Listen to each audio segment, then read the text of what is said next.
كرانشي شوكليت كيك قد ما شفتها بمواقع التواصل قلت لازم أجربها وطلعت كلش طيبة.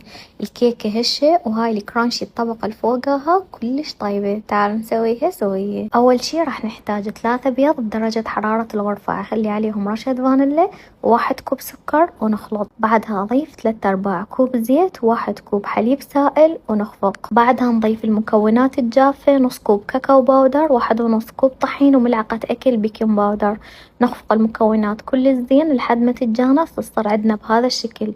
أخليها بأي قالب أو بايركس عندكم بدون ما أدهن القالب. أخليها بالفرن على حرارة 160 فقط من الأسفل. أول ما تطلع الكيكة أسقيها بحليب شوكولاتة أو قهوة. طبقة الشوكولاتة أي نستلة تحبون ويا القشطة وأذوبها بالمايكرويف. وآخر طبقة نفس الصوص مال الشوكولاتة أخلي وياه كورن فليكس وأوزعه بهذا الشكل. هيجي صارت جاهزة. أنصحكم تاكلوها وهي حارة كلش طيبة.